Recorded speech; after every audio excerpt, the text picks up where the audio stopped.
Gospels to Matthew chapter 13. So last week we saw Jesus was having more confrontation with the scribes and Pharisees, and so much that now they're actually plotting to kill him because he healed a man on the Sabbath day. And so now we're going to take a look at some of the parables of Jesus in this chapter. So let's get started. The same day went Jesus out of the house and sat by the seaside, and great multitudes were gathered together unto him, so that he went into a ship and sat, and the whole multitude stood on the shore. And he spake many things unto them in parables, saying, Behold, a sower went forth to sow. And when he sowed, some seeds fell by the wayside, and the fowls came and devoured them up. Some fell upon stony places, where they had not much earth, and forthwith they sprung up, because they had no deepness of earth. And when the sun was up, they were scorched, and because they had no root, they withered away. And some fell among thorns, and the thorns sprung up and choked them. But others fell into good ground, and brought forth fruit, some 100-fold, some 60-fold, some 30-fold.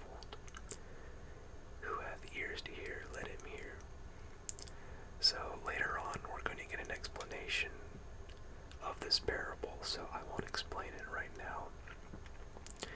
And when Jesus said, Who hath ears to hear, let him hear, this is repeated in Revelation in the first chapters in the letter to the churches. It's just something interesting if you want another reference to where it's mentioned. It can be found in Revelation in the letters to the churches.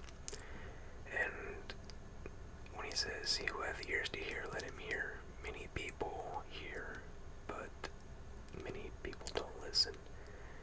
You know, you can talk to somebody and they hear you, but you often wonder, are they actually listening to you?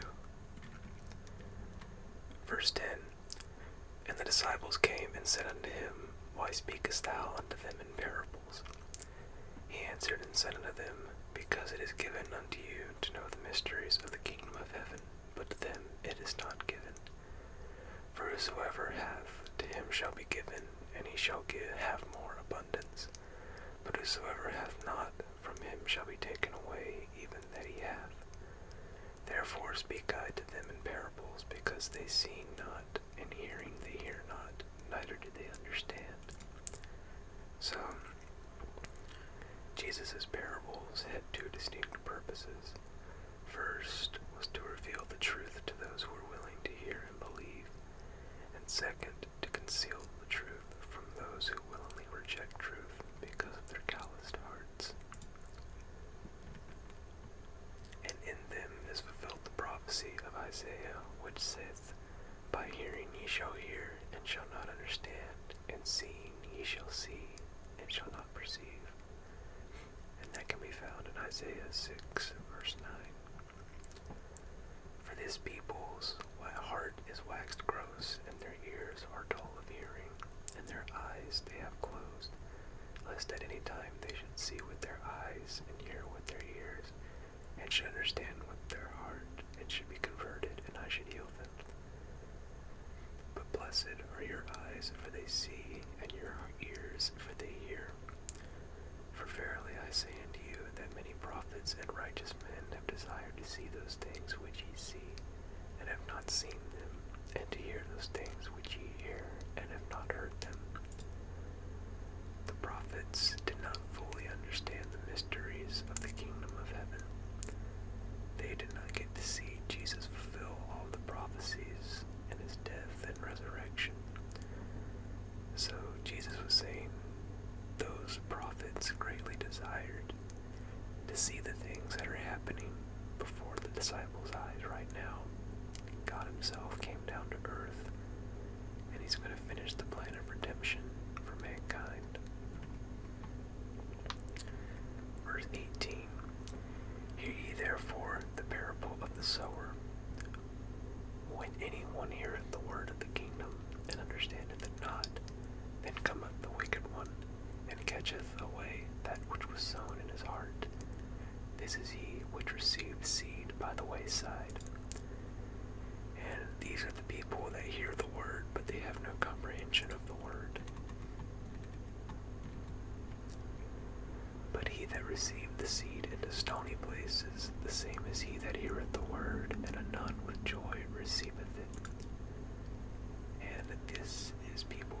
saved on an emotional moment or a spur of the moment. Like if there's an altar call, or if they heard some great sermon or something, they feel the spur of emotion to go up. Now, I'm not saying that you can't be saved from that. You surely can, but it really has to be what's in your heart. Are you receiving it because you understand it and it's what you truly believe, or are you just moved with emotion? There is a distinguish between the two, and you have to be sure. Yet hath he not root in himself, but dureth for a while. For when tribulation or persecution ariseth because of the word, by and by he is offended. So he may have received it first with joy, by emotion, and then after a while, stuff starts to happen, some tribulation, and then they just give up. He also that received seed among the thorns is he that heareth the word, and the care of this world and the deceitfulness of riches choke the world, and he becometh unfruitful. And this is probably a majority of the church, because a lot of Christians are worldly and unfruitful. So a lot of people get mixed up with the things of the world, even a majority of Christians, A lot of people don't put God first in their life. Some things are more important, like sports or games or anything that is before God. And they care about either their job more or their hobbies more. It's just the cares of the world that are more important to them. And they just become unfruitful. And I'm sure there's a lot of people who are like this. But he that received the seed into the good ground is he that heareth the word and understandeth it, which also beareth fruit and bringeth forth some 100-fold, some 60, some 30. And the whole purpose of our lives is to bring forth fruit. It's mentioned over and over in the Bible that we need to bear fruit. So, a summary of the parable. The 4 types of soil represent types of people and their different responses to Jesus. The first 3 types represent those who reject Jesus outright and those who falsely claim to be his disciples. Since bearing the fruit of good deeds is an essential expression of discipleship, only the last type is a true disciple. And true disciples bear fruit in a miraculous quantity.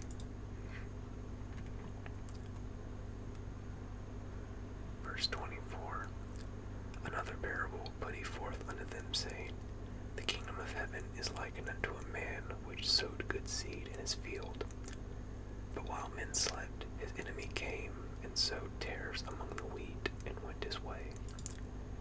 And the tares, or weeds, were probably darnel, which resembles wheat during the early stages of growth, but it's actually poisonous. And they are easy to distinguish when it's time to harvest. And Roman law prohibited sowing darnel in another person's field. And the root systems of wheat and darnel become intertwined as the crop matures, which makes it difficult to uproot the weeds without damaging the wheat.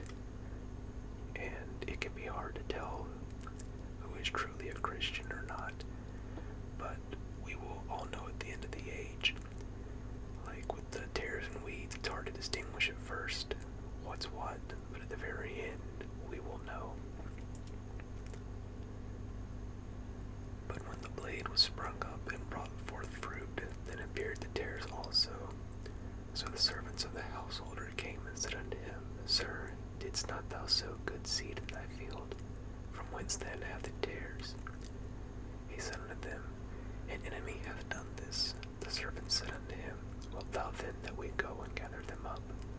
But he said, Nay, lest while ye gather up the tares, ye root up also the wheat with them. Let both grow together until the harvest, and in the time of harvest I will say unto the reapers, Gather ye together first the tares, and bind them into bundles to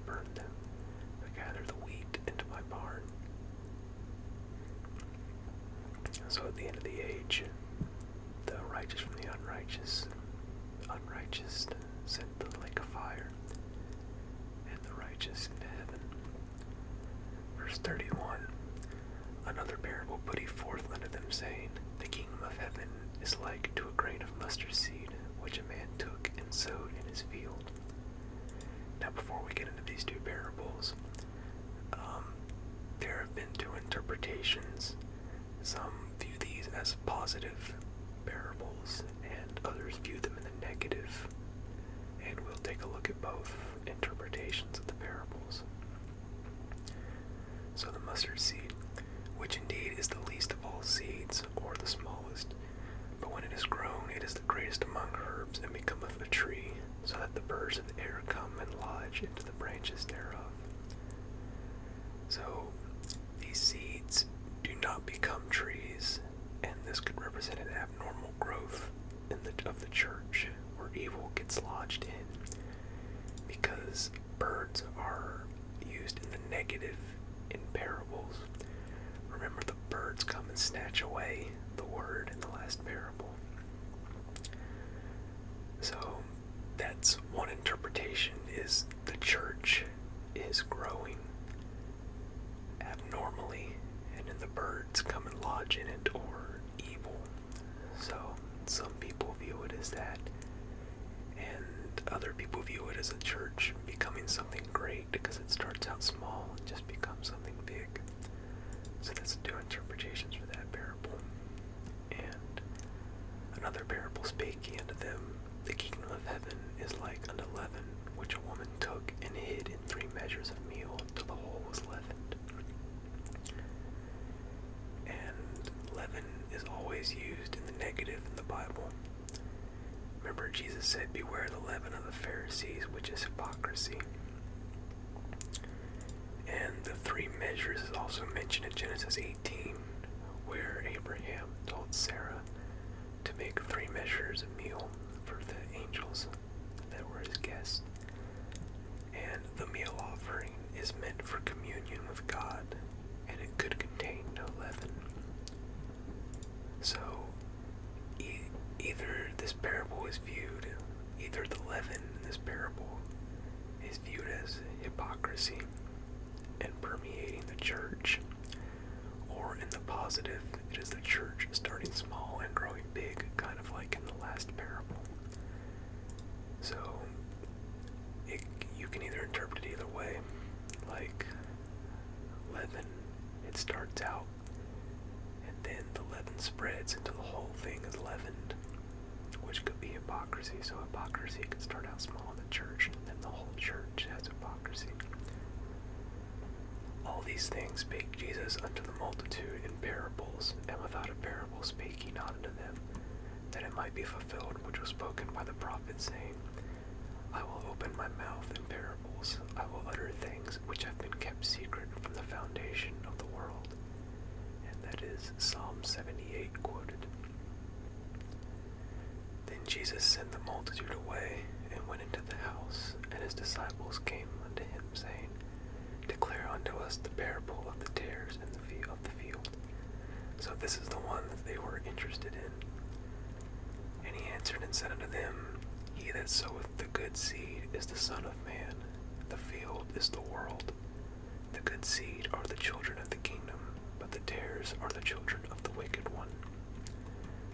The enemy that sowed them is the devil. The harvest is the end of the world, and the reapers are the angels. As therefore the tares are gathered and burned in the fire, so shall it be in the end of the world. The Son of Man shall send forth his angels, and they shall gather out of his kingdom all things that offend, and them which do iniquity. And for a list of iniquity activities or behaviors, you can turn to Galatians 5, and it lists the works of the flesh, and the things that will not inherit the kingdom of heaven. Verse 42, And shall cast them into a furnace of fire, there shall be wailing and gnashing of teeth. Then shall the righteous shine forth as the sun in the kingdom of their Father. Who hath ears to hear, let him hear. Again, the kingdom of heaven is like unto treasures hid in a field, the which, when a man hath found, he hideth, and for joy thereof goeth and selleth all that he hath, and buyeth that field. So keep in mind that these parables are just to his disciples, because they came to him privately to ask him about the one, and now Jesus is explained that one, and now he's declaring more parables unto his disciples. And the field is the world, and Jesus redeemed the world back, and he bought it back with joy. And we see in Hebrews chapter 12 verse 2, it says, looking unto Jesus, the author and finisher of our faith, who for the joy that was set before him endured the cross, despising the shame, and is set down at the right hand of the throne of God. Again, the kingdom of heaven is like unto a merchant man seeking goodly pearls, who, when he hath found one pearl of great price, went and sold all that he had and bought it. So these parables teach that the kingdom of heaven is so valuable that the wise are willing to sacrifice anything in order to gain it. Again, the kingdom of heaven is like unto a net that was cast into the sea and gathered of every kind, which, when it was full, they drew to shore and sat down and gathered good into vessels, but cast the bad away. So shall it be at the end of the world. The angels shall come forth and sever the wicked from among the just. And this parable is closely related to the parable of the wheat and tares. It describes the final judgment in which the righteous are separated from those who reject him, and shall cast them into the furnace of fire. There shall be wailing and gnashing of teeth. Jesus saith unto them, Have ye understood all these things?